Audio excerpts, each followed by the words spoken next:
Assalamualaikum warahmatullahi wabarakatuh. Perkenalkan, nama saya Wafi Nur Aziza Ramadhani, NIM 46 kelas A.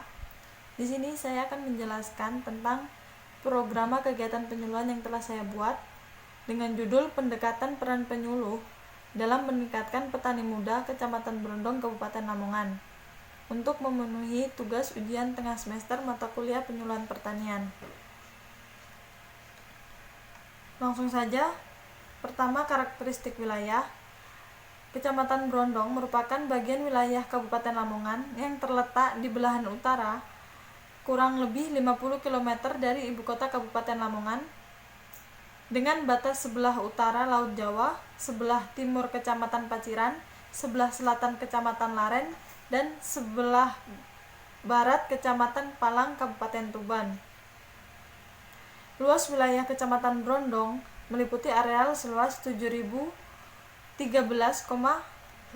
hektar atau 70,13 km persegi, terdiri dari tanah sawah seluas 1.012,70 hektar, tanah tegalan atau ladang seluas 2.564,50 hektar, tanah pekarangan seluas 335,42 hektar, tanah hutan seluas 1.729,30 hektar, tanah lain-lain seluas 1.371,70 hektar.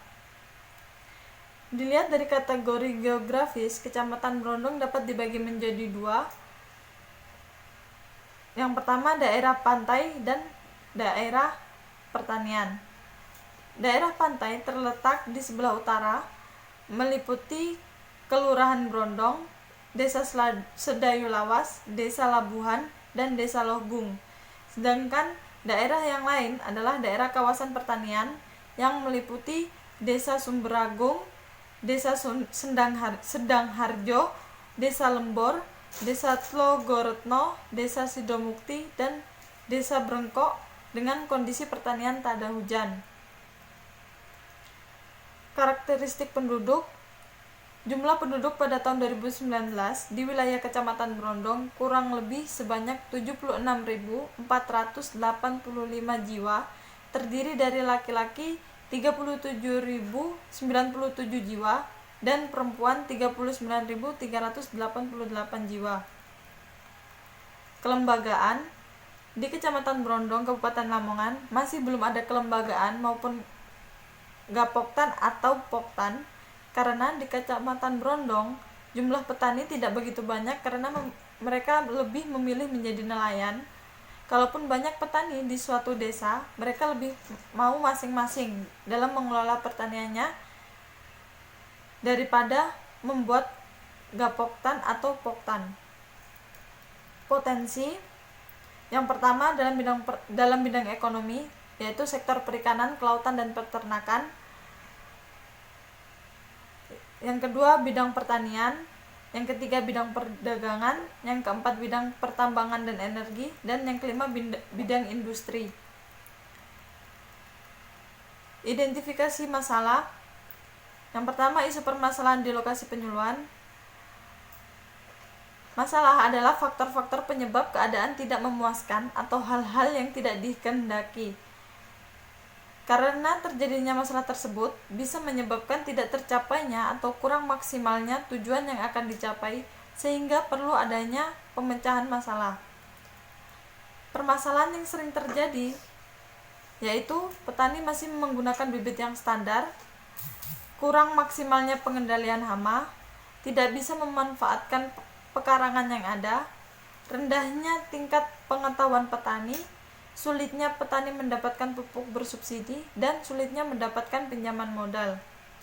Yang kedua, isu strategis. Pemecahan permasalahan merupakan suatu aktivitas yang dihubungkan dengan penyeleksian sebuah cara yang cocok untuk tindakan dan mengubah suasana sekarang menjadi suasana yang dibutuhkan.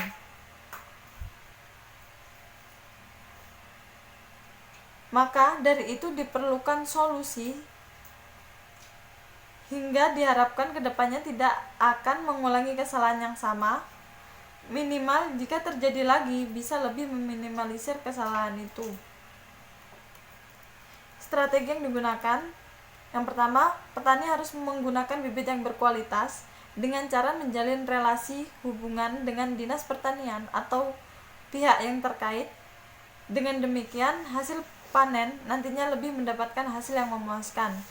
Yang kedua, petani harus bisa menggunakan bahan kimia pengendali hama secara cukup saja, seperti contohnya penggunaan pestisida. Takaran penggunaan bisa mencari referensi antar petani atau pihak yang terkait lainnya.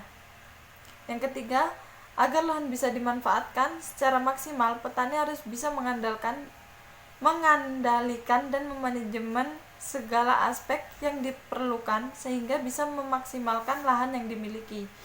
Yang keempat, butuh adanya penyuluhan mengenai permasalahan beserta cara mengatasinya dari Dinas Pertanian. Yang kelima, memperluas lagi terkait jaringan ke Dinas Pertanian atau yang terkait supaya bisa mendapatkan subsidi pupuk yang dibutuhkan. Yang keenam, bisa mencari pinjaman modal dari keluarga sendiri sehingga dapat mengantisipasi adanya agunan apapun. Dari berbagai permasalahan isu strategis yang harus diselesaikan terlebih dahulu adalah hama tikus yang sering menyebabkan hasil panen petani tidak maksimal, sehingga harus mencari informasi dari sesama petani ataupun pihak yang terkait untuk menangani hama tikus tersebut yang sering terjadi dan bisa mendapatkan hasil panen yang maksimal.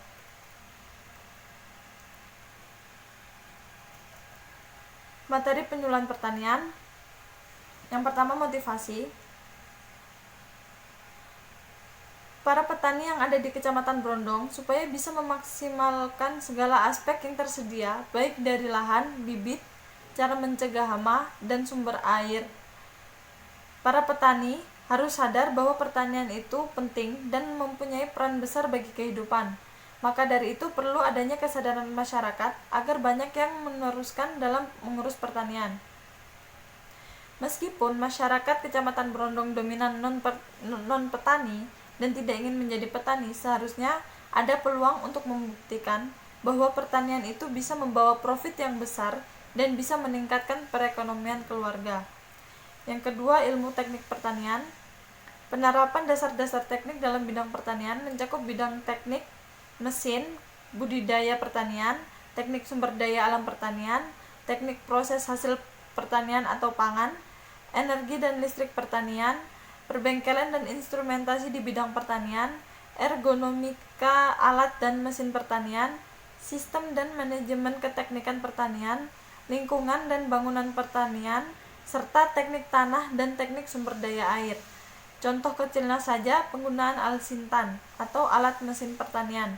Seharusnya para petani bisa memanfaatkan dan menggunakan alsintan secara efektif dan efisien agar dapat meningkatkan produktivitas, mutu, kontinuitas, pasokan produk pertanian, kesejahteraan pertanian, dan kelestarian lingkungan. 3. Peran penyuluh. Peran penyuluh sangat penting untuk bisa melatih soft skill dan hard skill para petani. Di Kecamatan Brondong sendiri masih belum ada yang namanya penyuluhan, karena melihat dari jumlah petani yang sedikit. Sedangkan dengan diadakannya penyuluhan pertanian, maka petani bisa menambah wawasan dan ilmu yang luas, mulai dari perawatan tanaman, teknologi pertanian, pengolahan, pemanenan, dan lain-lain.